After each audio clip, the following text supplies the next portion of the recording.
এই পকাবাঙিপাৰা গাঁৱৰ যি এখন খেলপথাৰ আছে, পকাবাঙিপাৰা গাঁও বুলিয়ে নহয়, এই পকাবাঙিপাৰা গাঁৱৰ ওচৰৰ পাজৰৰ যি কেইখন গাঁও আছে, গোটেই গাঁওখিনি ল'ৰা ছোৱালী আহি বা বয়সস্থ মানুহ আহি পেলাই ইয়াতে যিহেতু আমি কচৰত কৰে বা খেল ধেমালি কৰে বা বিভিন্ন অনুষ্ঠান প্ৰতিষ্ঠান ইয়াতে হয়, তাৰ পিছতো চৰকাৰৰ লগত আমাৰ চৰকাৰ মানে কি যি পক্ষ আমাৰ এই ফিল্ডখনত মানে আৱৰ্ত ভৱন বনাবৰ কাৰণে আহিছে, তেওঁলোকৰ লগত আমাৰ গাঁৱৰ প্ৰমুখ্য কিছুমান ব্যক্তিয়ে গৈ ইতিমধ্যে কথা পতাৰ পিছতো তেওঁলোকে কোনো ধৰণৰ মানে আমাৰ গাঁৱৰ মানুহখিনিক মানে সঁহাৰি জনোৱা নাই। তাৰ পৰিৱৰ্তে বলপূৰ্বকভাৱে মানে আমাৰ এই গাঁওখনৰ লগত মানে ফিল্ডখন নিমেই এনেকুৱা ধৰণৰ কিছুমান সিদ্ধান্ত লৈ আজিও আহিছিল তেওঁলোকৰ মানুহ মানে চৰকাৰী পক্ষৰ মানুহ বাঁহ পেলাবৰ কাৰণে বা কিবা কেম্প বনাবৰ কাৰণে আহিছিল, কিন্তু আমাৰ গাঁৱৰ মানুহখিনি মজুত হোৱাৰ কাৰণে তেওঁলোকে নকৰিলে, গুচি গ'ল। হয়তো নেক্সট সময়ত তেওঁলোকে আকৌ আহিব। তথাপিতো মানে আমি এইটোৱে জনাওঁ যে এই ফিল্ডখন আমাক লাগিবই, যেনেকৈ নহওক আমি এই ফিল্ডখন ৰাখিবৰ কাৰণে আমি মানে সংকল্পবদ্ধ। আৰু আন ঠাইত বহুত ইফালে বহুত ঠাই আছে, কিন্তু সেইবিলাক ঠাইত তেওঁলোকে নগৈ আমাৰ এইখন ঠাইকে মানে তেওঁলোকে মানে আৱৰ্ত ভৱন বনাম বুলি তেওঁলোকে মানে থিৰাং কৰা যেন লাগিছে, কিন্তু তেওঁলোকৰ লগত যুঁজিবৰ কাৰণে আমিও এতিয়া সাজু। এইখন ফিল্ডৰ বাহিৰে ওচৰে পাজৰে যিমান তেওঁলোকৰ ৰাজহুৱা মাটি আছে তেওঁলোকে সেইবিলাকত যাওক, সেইবিলাকত বনাওক। এটা আৱৰ্ত ভৱন বনাবৰ কাৰণে যিখিনি মাটিৰ প্ৰয়োজন হয় তেনেকুৱা মাটি বাহিৰত আছে, এই ফিল্ডখনৰ বাহিৰেও আছে, গতিকে সেইবিলাক ঠাইত বনাওক। এই ফিল্ডখনতে যে বনাব লাগিব তাৰতো কোনো কাৰণ নাই। হয়তো এনেকুৱা হৈ আছে, আমি গমো পাইছোঁ মানে কিছুমান মানে কি কয় এইটো ঠিকাদাৰৰ লাভালাভৰ কাৰণে হয়তো এই ফিল্ডখন তেওঁলোকে বাছি লৈছে। তেনেকুৱা জানো আমাৰ এখন সমান ফিল্ড, এখন ফিল্ডত তেওঁলোকে আৱৰ্ত ভৱন বনালে কোনো মাটি ফিল আপ কৰিব নালাগে, একো কৰিব নালাগে, বহুত ধুনীয়া ৰাস্তাৰ ওচৰ হয়, বহুত কষ্ট কৰি আমাৰ আচলতে এই ফিল্ডখন আমাৰ গাঁৱৰ মানুহৰ বহুত শ্ৰমদানৰ ফলত হোৱা ফিল্ড। গতিকে এই ফিল্ডখন আমি তেনেকৈ হঠাৎ এৰি দিব নোৱাৰোঁ, কোনো পধ্যেই নোৱাৰোঁ। ঠিকাদাৰ লাভালাভৰ কাৰণে এই ফিল্ডখন তেওঁলোকে এৰি দিয়া নাই। ঠিকাদাৰ বুলি নহয়, হয়তো তাৰ লগত আৰু কিছুমান ৰজাঘৰীয়া ব্যক্তিও জড়িত আছে। ৰজাঘৰীয়া ব্যক্তিৰ মানে প্ৰৰোচনাত পৰি ঠিকাদাৰসকলে আগবাঢ়ি অহাত তাৰমানে কোনো কুণ্ঠাবোধ কৰা নাই। আৰু আমাৰ গাঁৱৰ মানুহো কিন্তু কম নহয়, গাঁৱৰ মানুহৰ পিছ পৰি নাথাকে। আজি গাঁওখনলৈ আহি গাঁওবাসী ইয়াতে যিহেতু 5-6খন গাঁৱৰ বাসিন্দা আছে আৰু 5-6খন গাঁৱৰ বাসিন্দাসকলে এই ফিল্ডখনত বিভিন্ন ধৰণৰ শৰীৰ চৰ্চা কৰি ইয়াতে খেলা ধূলা কৰি ইয়াতে তেওঁলোকৰ শাৰীৰিক তেওঁলোকে ডেভেলপ কৰে।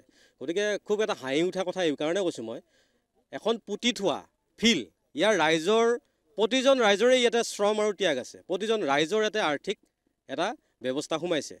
আৰু দৰং জিলাখনত মাটিৰ অভাৱ হ'ল নেকি? ইমান মাটি চাৰিওফালে বহিৰাগত আহি আপোনাৰ বেদখল কৰি আছে, কত বাহিৰৰ মানুহে আহি বেদখল কৰি আছে, কিন্তু এই পুতি থোৱা একেবাৰে ৰেডিমেড ফিল্ড এখনে তেওঁলোকক কিয় লগা হ'ল, এইটো আমাৰ প্ৰশ্ন আছে। তেওঁলোকক আমি প্ৰশাসন ব্যৱস্থা আৰু বৰ্তমান সময়ৰ যিখন চৰকাৰ তেওঁলোকক আমি প্ৰশ্ন কৰিব বিচাৰিছোঁ, এই পুতি থোৱা ফিল্ডখন তেওঁলোকৰ কিয় প্ৰয়োজন হ'ল। আৰু আশে-পাশে এই ফিল্ডখনৰ আশে-পাশে আমি দেখিছোঁ বহুত খাল আছে, চৰকাৰী জ্বলা আছে ইয়াতে, এইবোৰ পুতি পেলাই তেওঁলোকে এটা চাৰ্কিট বনাওঁতে কি অসুবিধাটো আছে?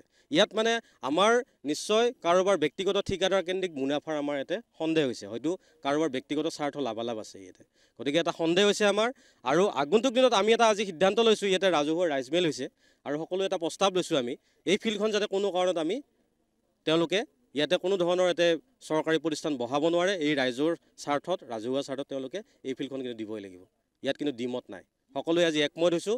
আৰু গাঁৱৰ প্ৰতিজন গাঁওবাসীয়ে ইয়াতে প্ৰতিবাদ কৰিবলৈ ওলাই আহিব। আৰু আগন্তুক দিনত যদি তেওঁলোকে গাঁওবাসীক অমান্য কৰি তথা আমাৰ দল সংগঠনক অমান্য কৰি তেওঁলোকে যদি অবাধে ইয়াতে এনেধৰণৰ কাৰ্য কৰিবলৈ প্ৰস্তুত হয়, তেনেহ'লে কিন্তু আমি বীৰ লেচেণ্ডাৰ অসমৰ তৰফৰ পৰা সকীয়াই দিছোঁ, আমি প্ৰথমতে জেল যাবলৈ আমি প্ৰস্তুত আছোঁ, এই কথা আমি পুনৰবাৰ সকীয়াই দিছোঁ।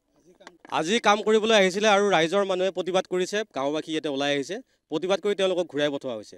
আগন্তুক দিনত তেওঁলোকে ফিল্ড ভিজিট নকৰাকৈ কোনোবা এটা বন্ধ কোঠাত বহি এনেকুৱা ধৰণৰ সিদ্ধান্ত ল'ব নোৱাৰিব। আৰু যদি তেওঁলোকে সিদ্ধান্ত ল'বলৈ আছে, ইয়াতে ৰাজহুৱা ফিল্ডত আহক আৰু ফিল্ডত আহি প্ৰতিজন গাঁওবাসীৰ পৰা তেওঁলোকে সোধক, প্ৰতিজন গাঁওবাসীৰ তেওঁলোকে মন্তব্য লওক। আমি সেইটোৱে বিচাৰিম, যদি তেওঁলোকে এটা ৰুমৰ ভিতৰত বহি এটা সিদ্ধান্ত ল'ব পাৰিছে, আমাৰ এই ৰাজহুৱা ফিল্ডত আহিও তেওঁলোকে প্ৰতিজন গাঁৱৰ, প্ৰতিজন অঞ্চলৰ, প্ৰতিজন মানুহৰ তেওঁলোকে সিদ্ধান্ত ল'ব লাগিব। এয়া আমাৰ শেষ কথা। এই পকাবাঙিপাৰাৰ এই দৰংজ্যোতি হাইস্কুলৰ খেলপথাৰখনত আমি কোনো কাৰণতেই চৰকাৰক দিব নোৱাৰোঁ। এইকাৰণেই দিব নোৱাৰোঁ যে এই খেলপথাৰখন আমাৰ এই 4-5খন গাঁৱৰ খেলুৱৈৰ পৰা প্ৰতিঘৰ মানুহৰ বা ব্যক্তিৰ পৰা আমি ধন আনি এই খেলপথাৰখন আমি বৰ সুন্দৰকৈ প্ৰস্তুত কৰি লৈছোঁ। আমি সেইকাৰণে আমি চৰকাৰক দিব নোৱাৰোঁ। আনফালে হ'ল আমাৰ এই পথাৰখনৰ কাষত বহুতো মানে কি মাটি পৰি আছে, তেওঁলোকে সেইবিলাক ঠাই উপযোগী কৰি লওক, কৰি লৈ উঠি আৱদ্ধ ভৱন বনাওক, আমি তাত ক'বলগীয়া আমাৰ একো নাই। হয়তো এই খেলপথাৰখনত তেওঁলোকৰ চকু দিয়াৰ হয়তো কাৰোবাৰ ব্যক্তিগত স্বাৰ্থ আছে, কোনোবা হয়তো চৰকাৰৰ পৰা তেওঁলোকে সমৰ্থন পাইছে বা কাৰোবাৰ মুনাফা লাভৰ কাৰণে হয়তো এই খেলপথাৰখনৰ ওপৰত তেওঁলোকে নজৰ দিছে। কিন্তু আজি আমি এখন প্ৰতিবাদী সভাই পাতিলোঁ, এইকাৰণে পাতিলোঁ যে তেওঁলোকে আহি বাঁহ পেলাইছিল, শিবিৰ পাতিব লৈছিল, আমি তাত বাধা কৰিছোঁ আৰু তেওঁলোকক ইতিমধ্যে উভতাই পঠাইছোঁ আৰু যিকোনো মূল্যৰ বিনিময়ত আমি এই খেলপথাৰখন নিদিওঁ বুলি হয়তো তেওঁলোকৰ আগত আমি কৈ পঠাইছোঁ আৰু আজি ইয়াত আমি সংকল্পবদ্ধ হৈছোঁ।